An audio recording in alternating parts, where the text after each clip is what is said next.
The rescue Marcus Chen floated in the cold darkness of space, his oxygen running dangerously low. The emergency beacon from his damaged shuttle had been silent for 6 hours now. Around him, the wreckage of the merchant vessel, Aurora's Dream, drifted like scattered bones against the star field. Pirates had torn through their convoy like wolves through sheep, leaving nothing but death and debris. His hands shook as he checked the oxygen gauge again. 12 minutes. Maybe 15 if he slowed his breathing. The irony wasn't lost on him that he'd survived the initial attack, escaped the exploding ship, and made it to his emergency pod, only to die slowly in the vacuum of space. A shadow passed across the distant sun. Marcus squinted through his cracked visor, hoping it wasn't another piece of wreckage playing tricks with his oxygen-starved brain. The shadow moved wrong, too purposeful, too controlled. A ship. Relief flooded through him as the vessel approached. It was unlike anything in the human fleet. The hull seemed to flow like liquid metal, shifting between deep purple and black as it moved. Organic curves replaced the angular designs humans favored. Beautiful and alien. A tractor beam locked onto his pod, drawing him toward an opening that appeared in the ship's side like a mouth opening to swallow him. Marcus didn't care about the strangeness anymore. Oxygen was down to 8 minutes. The airlock sealed behind him with a sound like singing crystal. Atmosphere flooded the chamber, and Marcus gasped as sweet, clean air filled his lungs. He fumbled with his helmet seals, desperate to breathe freely. When he finally removed his helmet, he found himself face to face with his rescuer. She stood nearly 7 feet tall, with skin that seemed to shimmer between pale blue and silver. Her hair fell in flowing waves of deep purple, almost black in the chamber's soft light. But it was her eyes that caught him. They were large, luminous, and filled with an intelligence that seemed ancient, yet curious. She wore a form-fitting suit that looked grown rather than manufactured, matching the organic lines of her ship. "You are injured," she said, her voice carrying a musical quality that made Marcus think of distant wind chimes. She spoke perfect English, though he couldn't understand how. Marcus looked down at himself. Blood had dried on his flight suit from a dozen small cuts from flying debris. He hadn't even noticed the pain until now. "I'm alive. That's what matters. Thank you." She tilted her head, studying him with those remarkable eyes. "You are human." It wasn't a question, but Marcus nodded anyway. "Marcus Chen, Merchant Marine. Our convoy was attacked by pirates about 7 hours ago." "I am—" She paused, as if searching for words he could understand. "You may call me Lyra. Come, your injuries require attention." She led him through corridors that felt more like being inside a living creature than a spacecraft. The walls had a subtle pulse, and the light seemed to emanate from everywhere and nowhere at once. Marcus found himself staring at Lyra as they walked. Her movement was graceful, almost floating, and there was something about her presence that made him feel calm despite everything he'd been through. The medical bay resembled a garden more than a clinic. Crystalline formations grew from the floor and walls, each one glowing with different colored light. Lyra gestured to what looked like a bed made of the same flowing material as the ship's hull. "Rest here. The healing matrix will attend to your wounds." As Marcus lay down, the surface beneath him seemed to come alive, warm and responsive. Tendrils of light danced across his body, and he felt the sting of his cuts fading away. It was unlike any medical technology he'd ever experienced. "Your species fascinates me," Lyra said, settling into what appeared to be a chair that grew from the floor as she approached it. "I have observed humans from a distance, but never encountered one personally." "Observed us? How long have your people been watching?" "Centuries by your measure.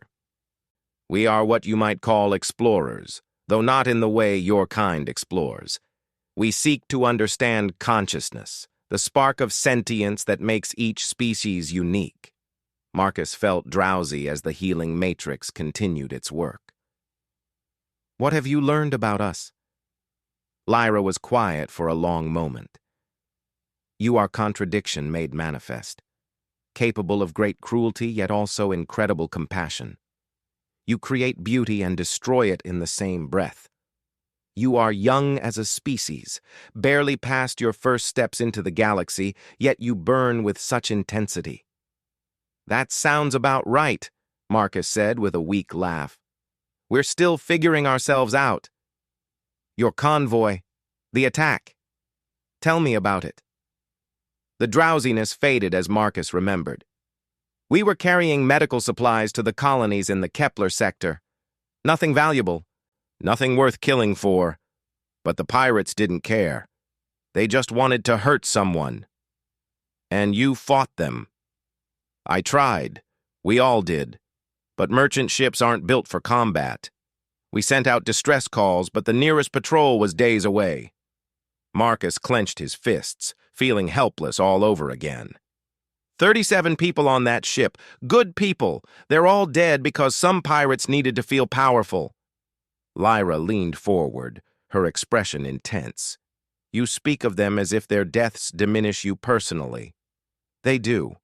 Every one of them had family, dreams, people who loved them.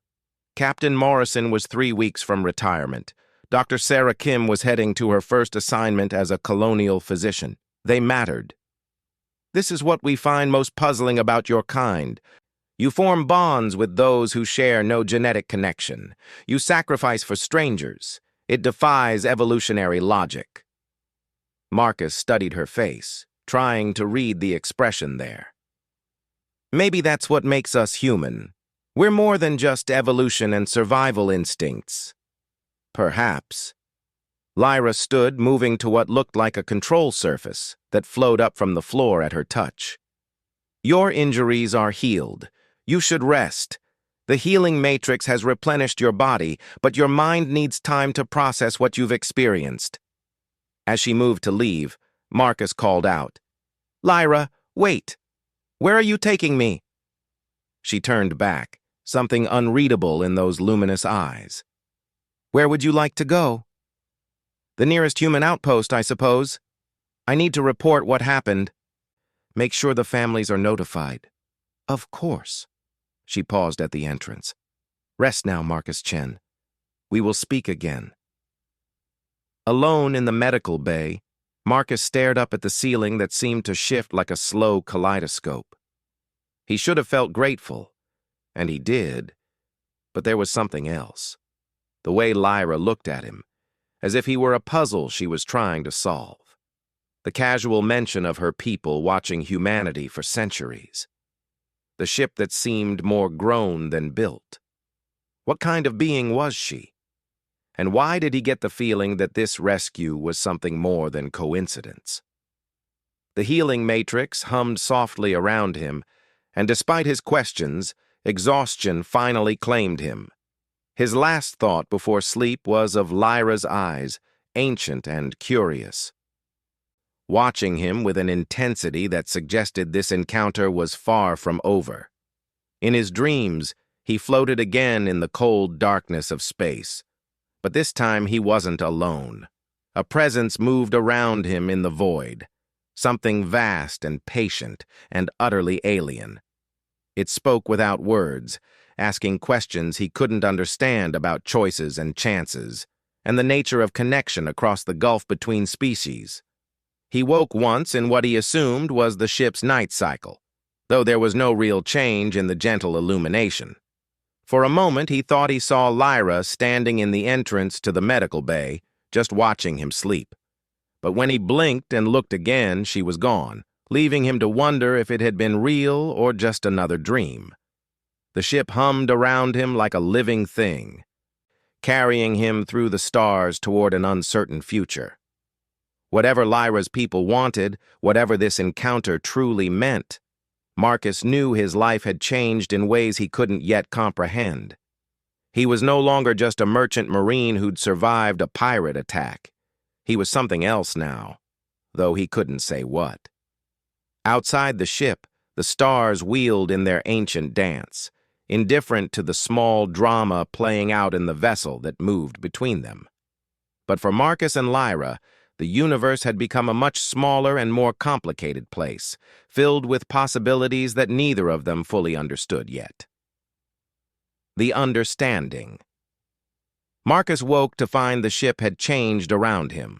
The medical bay now opened directly onto what appeared to be an observation deck, its walls transparent and offering a breathtaking view of the galaxy spinning slowly outside. He sat up, marveling at how completely healed he felt. Not just his physical wounds, but a deeper exhaustion he hadn't realized he'd been carrying for months. "You sleep restlessly for one whose body is restored?" Lyra's voice came from behind him. He turned to find her approaching with something that might have been a meal, though it looked more like art than food. Crystalline formations that glowed with inner light, arranged around what appeared to be actual fruit from a dozen different worlds. "Bad dreams," Marcus said, accepting the offered sustenance. "Though I'm not sure they were entirely dreams. I kept feeling like something was watching me, asking me questions I couldn't answer." Lyra settled across from him, her expression thoughtful. "The ship's consciousness is curious about you. It has never hosted a human before. The ship is alive? Not in the way you understand life. It is grown, shaped by thought and need, rather than built by hand and tool. My people partner with such consciousnesses rather than simply pilot them." Marcus bit into one of the fruits, surprised by the burst of flavors that seemed to change as he chewed. "How many of your people are there?" "Fewer than you might think, more than you could count. We are spread across the galaxy, rarely gathering in large numbers. We prefer solitude, contemplation, and the company of a chosen few. And you chose to rescue me." Lyra was quiet for a long moment, her luminous eyes focused on something beyond the transparent walls. "There are protocols among my people regarding contact with developing species. We observe, we study, but we do not interfere. But you interfered when you saved me." "Yes." She met his gaze directly. "I broke our most fundamental law." Marcus felt a chill that had nothing to do with the ship's temperature. "Why?" "Because in the moment I detected your distress beacon, I had to choose. Watch a conscious being die alone in the void, or act according to something deeper than protocol." She paused. "Your people call it conscience, I believe. What will happen to you? I will be questioned by the Council of Voices. They will want to understand my motivations, determine if I have been compromised by too much exposure to human emotions." Marcus set down the strange meal, his appetite gone. "I can testify for you. Explain that you just saved a life. It is not so simple. My people have maintained their hidden observation of yours for over 300 years. Contact changes everything. It raises questions about whether your species is ready for the knowledge that you are not alone." "We're not ready," Marcus said without hesitation. "I've seen what humans do to each other over differences in skin color or belief systems. The knowledge that there are beings like you out there would cause panic, war, probably the end of civilization as we know it. Yet you seem remarkably calm about it." Marcus considered this. "Maybe because you saved my life. Kind of hard to see someone as a threat when they pull you back from death." Lyra stood and moved to the transparent wall, placing her hand against it. Where she touched, patterns of light spread outward like ripples on water. "There is something else you should know. The pirates who attacked your convoy were not acting randomly." "What do you mean?" "They were hired. Someone wanted that shipment destroyed. Those lives ended. The medical supplies you carried were destined for a colony that has discovered something significant." Marcus joined her at the wall.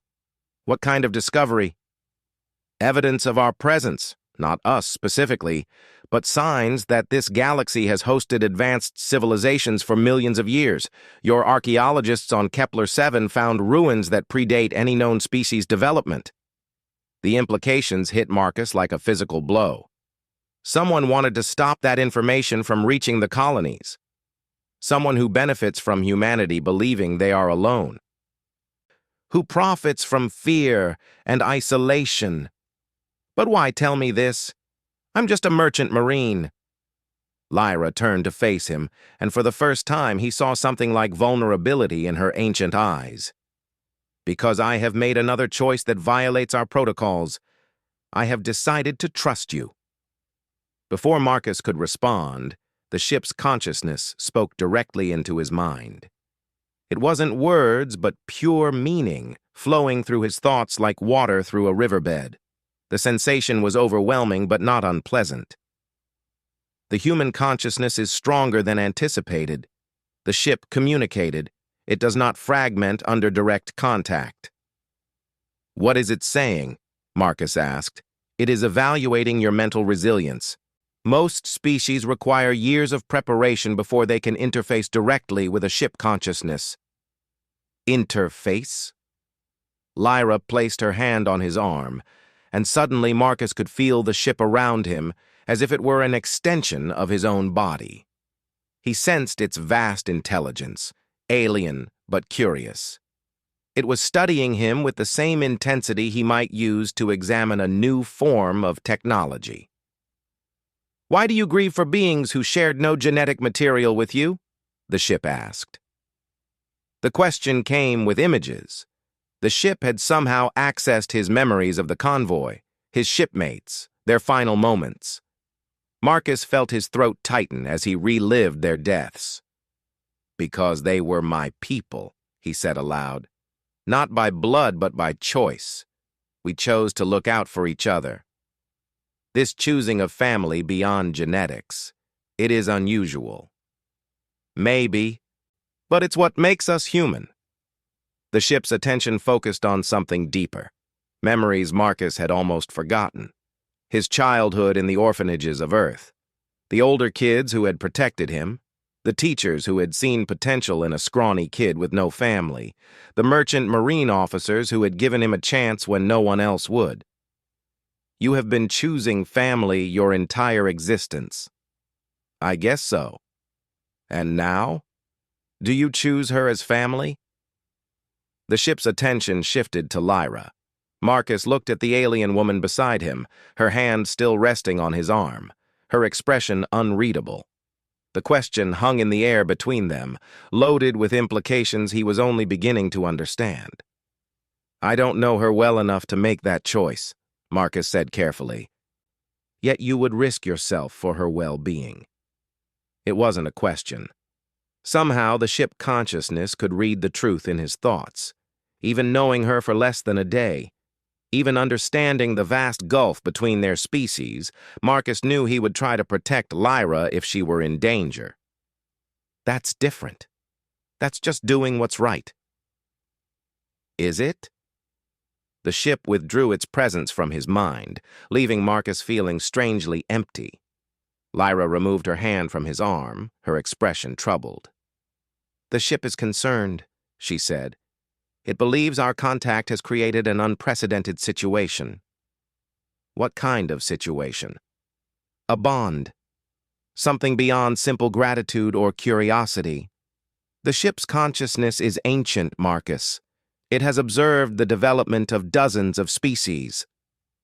It recognizes the formation of connections that transcend biological compatibility. Marcus felt heat rising in his cheeks. Are you saying it thinks I'm attracted to you? I am saying it recognizes something in both of us that suggests this encounter was not mere chance. Before Marcus could ask what she meant, alarms began sounding throughout the ship. Not harsh mechanical warnings, but harmonious tones that somehow conveyed urgency without causing panic. What's happening? Lyra's hands flew over surfaces that appeared from the walls at her touch. Information flowed across her features in patterns of light. We are being pursued. 3 ships, configuration unknown, but they are using advanced detection methods to track us. Pirates? No, these are military vessels. Human military.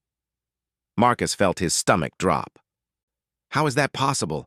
We're days from the nearest patrol route. Someone knew you would be rescued. They have been waiting. Lyra's expression hardened, and they want both of us. The ship consciousness spoke again, this time with an edge of what might have been anger. The pursuers carry weapons designed to disable our kind. This was planned. Marcus understood with growing horror. They're not trying to rescue me. They're trying to capture you. And they are using you as bait. Lyra moved toward what appeared to be the ship's control center. We have a choice to make, Marcus Chen. I can deliver you to your people as planned, knowing they will likely imprison or dissect me in their eagerness to understand my technology. Or we can run. What does running mean? It means leaving your galaxy behind. It means choosing exile from both our peoples. It means accepting that we may never be able to return to the worlds we know. Marcus stared out at the approaching ships, their engines burning bright against the star field. Human ships, crewed by his own species, coming to destroy the being who had saved his life. There's a third option, he said quietly. Which is? We fight. Lyra turned to stare at him. You would turn weapons on your own kind? They stopped being my kind the moment they decided to hunt you down for saving a life. Marcus moved to stand beside her. Besides, you said someone hired those pirates. Someone wanted to cover up what the colonies found. I'm betting it's the same someone who sent these ships. The human chooses conflict over safety, the ship consciousness observed. Chooses the alien over his own species. I'm choosing what's right over what's easy, Marcus corrected. And Lyra isn't alien to me anymore. She's my friend. The ship's consciousness seemed to ripple with something like amusement. The bond strengthens. This is unprecedented. Can you evade them? Marcus asked. Lyra studied the approaching vessels. Perhaps, but they will report our location, our capabilities. Others will come. Then we don't evade them, we stop them. You want to attack human military vessels? I want to send a message that you're not alone out here, that if they want to hurt you, they'll have to go through me first. Lyra was quiet for a long moment, her luminous eyes fixed on his face. You would do this for me? Risk everything for someone you barely know? I'd do it for anyone who saved my life and then trusted me enough to tell me the truth about what's really happening. The ship consciousness pulsed around them. The choice is made.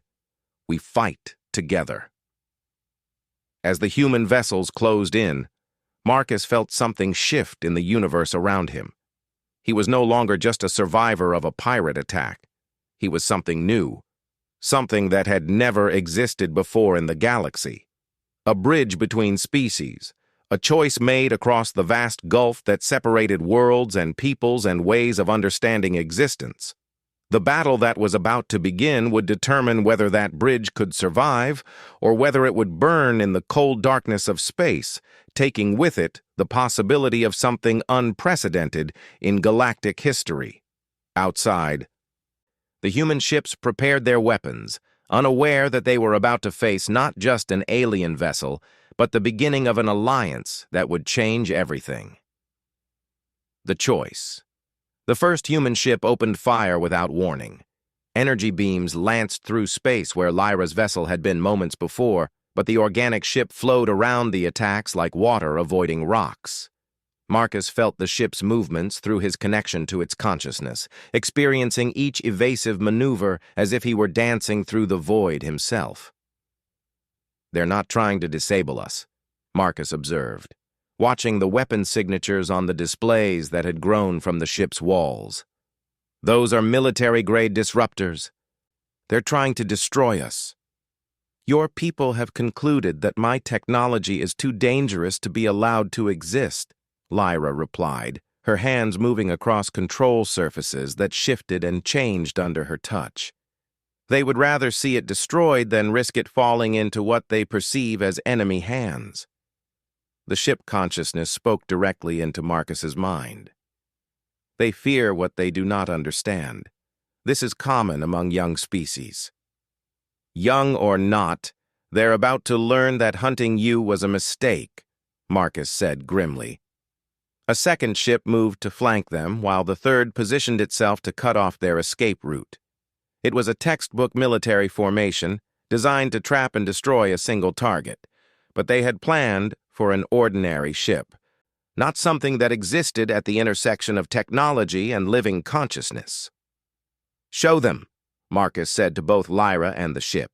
"Show them what they're really dealing with." The ship's response was immediate and breathtaking. Sections of its hull began to flow and reshape, revealing weapon systems that looked grown rather than manufactured.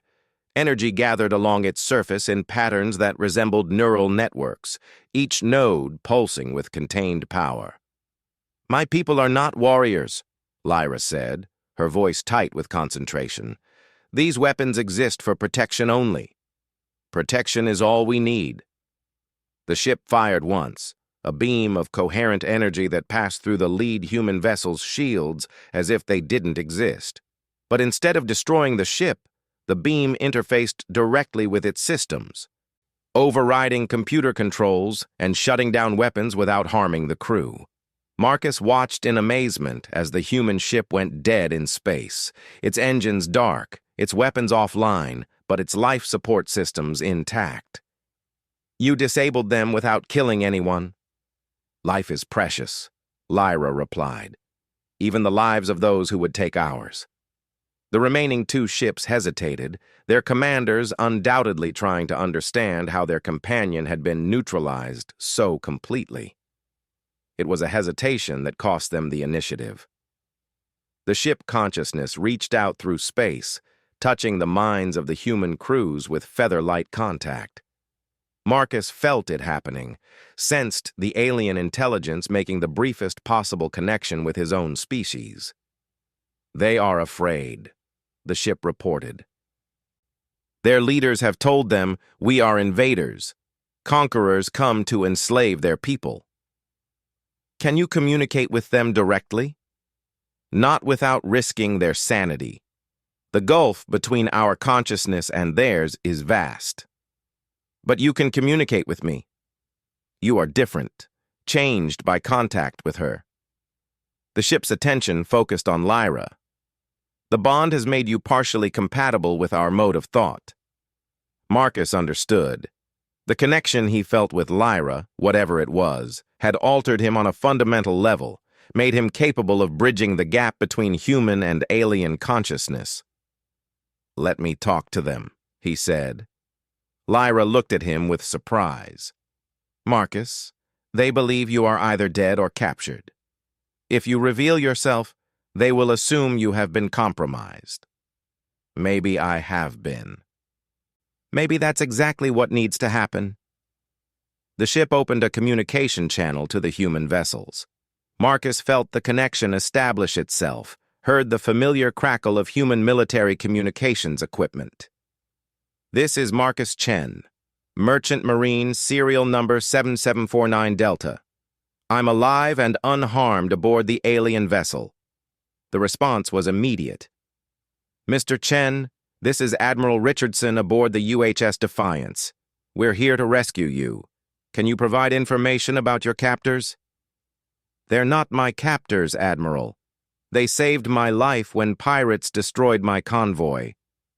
"Mr. Chen, you may be experiencing Stockholm Syndrome or the effects of alien psychological manipulation.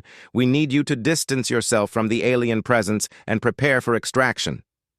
Marcus felt anger building in his chest. "Admiral, with all due respect, the only psychological manipulation here is whatever lies you've been told to justify this attack. Mr. Chen, you are not thinking clearly. The alien vessel represents an existential threat to humanity. We cannot allow its technology to be studied by hostile forces." Hostile forces. They saved my life. They healed my injuries. They're trying to help us. Stand by for extraction, Mr. Chen. We're coming for you. The second and third human ships began moving forward, their weapons powering up despite having witnessed what happened to their companion. Marcus realized with sick certainty that they were prepared to destroy Lyra's ship, even if it meant killing him in the process. They won't listen, he said to Lyra. Your species is trapped in a cycle of fear and aggression. They see only threats where opportunities exist. The ship consciousness pulsed with something like sadness. This is why contact protocols exist. First encounters rarely proceed well when conducted under stress. Marcus made a decision that surprised even himself. Then let's give them a different kind of first encounter. He reached out mentally to the ship's consciousness, opening himself completely to its vast intelligence. The sensation was overwhelming, like trying to contain an ocean in a teacup, but he held on. Show them what you really are, he said. Not through me, through their own people. This is dangerous. Your kind may not survive direct neural contact. Some of them will, the ones strong enough to handle it. Show them everything, the truth about the galaxy, about your people, about what humanity could become if we stopped being afraid. The ship hesitated, then reached out across space to touch the minds of the human crews. Not the brutal contact that would shatter their sanity, but something gentler. Shared images, emotions, understanding that bypassed language and spoke directly to consciousness itself. Marcus felt it happening through his link to the ship. He experienced what the human crews experienced as alien thoughts touched theirs. The vast age of the galaxy. Civilizations that had risen and fallen while Earth was still cooling from its birth. Species beyond counting that had learned to transcend their origins and become something greater. And through it all, Lyra's people, the Watchers, the gardeners of consciousness, moving through the galaxy like gentle shepherds, protecting and guiding younger species without interfering in their development. Until now. Until one of them chose to break every protocol to save a single life. The contact lasted only seconds, but Marcus could feel its impact rippling through the human crews. Fear giving way to wonder, aggression dissolving into curiosity, the certain knowledge that humanity was not alone and that the universe was far stranger and more beautiful than they had ever imagined. When the connection ended, the human ships had stopped their advance. Communication channels buzzed with confused voices, officers trying to make sense of what they had experienced. Finally, Admiral Richardson's voice came through the comm system again, subdued and thoughtful. Mr. Chen, we need to talk. I'm listening, Admiral. What we just experienced, was that real? As real as the stars around us. Admiral, the beings who rescued me aren't our enemies. They've been watching over developing species for thousands of years. They're trying to help us grow into something better than what we are. The implications. If this is true, it changes everything we thought we knew about our place in the galaxy. It does. But it doesn't have to be terrifying. It can be hopeful. There was a long pause. When Richardson spoke again, his voice carried the weight of a man whose entire world view had shifted in the space of a heartbeat. Mr. Chen, I'm going to ask you something, and I need you to think very carefully about your answer. The people who sent us here, who ordered us to destroy the alien vessel, they knew, didn't they? They knew about all of this. Marcus felt pieces clicking into place. The archaeological discovery on Kepler-7, the pirates who attacked our convoy. Someone has been working very hard to keep humanity ignorant and isolated. And afraid. A species that believes it's alone is easier to control than one that knows it's part of something larger. What are you going to do, Admiral? Another long pause. I'm going to make a choice that's probably going to end my career, maybe my life. But after what I just experienced, I can't go back to the way things were. The communication channel went silent. Marcus waited, feeling the tension stretch across space like a taut wire. When Richardson spoke again, it was on an open channel that reached all 3 human ships. "All vessels, this is Admiral Richardson. Stand down all weapons. We are not engaging the alien vessel. Repeat, stand down all weapons." "Admiral, this is Captain Torres on the Vigilant. Sir, our orders were specific. Our orders were based on false information, Captain. The alien vessel and its occupant represent no threat to humanity.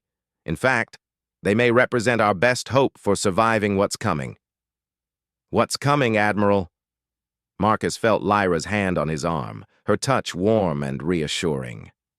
Through their connection, he sensed the ship consciousness reaching a decision of its own. "Tell them," the ship said. "They have proven capable of growth. They deserve to know." "Admiral," Marcus said, "there's something else you need to know. The people who sent you here, who've been working to keep humanity isolated, they're not working alone. There are other forces in the galaxy, older and more dangerous than anything we've encountered. The Watchers have been protecting us from them, but they can't do it forever. Humanity needs to grow up, and fast." "Grow up how?" Marcus looked at Lyra, seeing understanding and something else in her luminous eyes, something that made his heart skip a beat. "By learning to see beyond the boundaries of our own species, by forming connections that transcend biology and fear, by becoming something more than what we are." Lyra stepped closer to the communication panel. "Admiral Richardson, this is the being your people call alien. I want to propose something unprecedented in galactic history." "I'm listening." "A formal alliance between our species. Not conquest, not subjugation, but partnership. Your people's passion and adaptability combined with our knowledge and technology.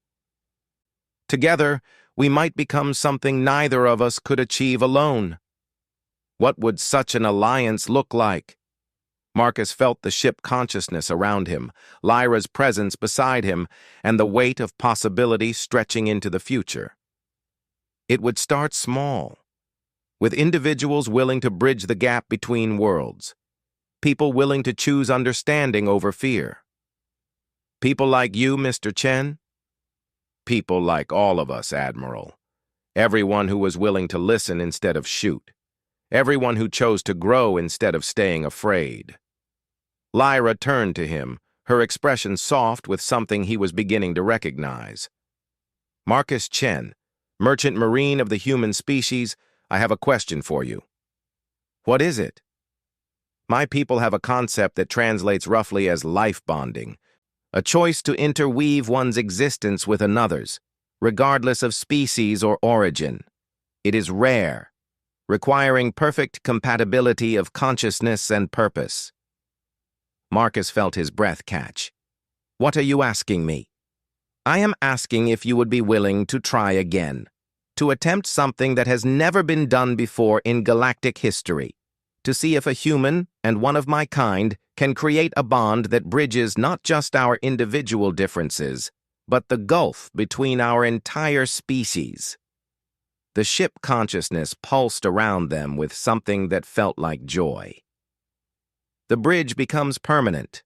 The alliance begins not with governments or treaties, but with the choice of two individuals to transcend their origins. Marcus looked into Lyra's ancient, patient eyes and saw his future reflected there. Not the life he had planned as a merchant marine, but something infinitely larger and more meaningful, a chance to be part of something unprecedented in the history of consciousness itself. "Yes," he said simply. "Yes, I want to try again." As Lyra stepped closer to him, Marcus heard Admiral Richardson's voice one last time over the communication channel. "Mr. Chen, I think you may have just changed the course of galactic history." "We all did, Admiral. We all chose to be something more than what we were." The ship consciousness wrapped around them both as Lyra placed her hands on either side of Marcus's face. Energy flowed between them, alien and human thought, interweaving in ways that shouldn't have been possible, but somehow were. Outside, the human ships held their position, their crews witnessing the first true alliance between species in known galactic history. Not a treaty or a conquest, but a choice made by two individuals to become something greater than the sum of their parts. As consciousness flowed between Marcus and Lyra, he understood finally what she had meant by trying again. Every species in the galaxy eventually faced this choice: remain isolated in fear, or reach across the void to touch another mind and discover that the universe was infinitely larger and more wonderful than they had ever dared imagine. Humanity was about to discover just how much they had been missing. And it all began with a rescue in the darkness of space, and two beings willing to choose connection over fear, understanding over ignorance, and love over the vast cold emptiness between the stars.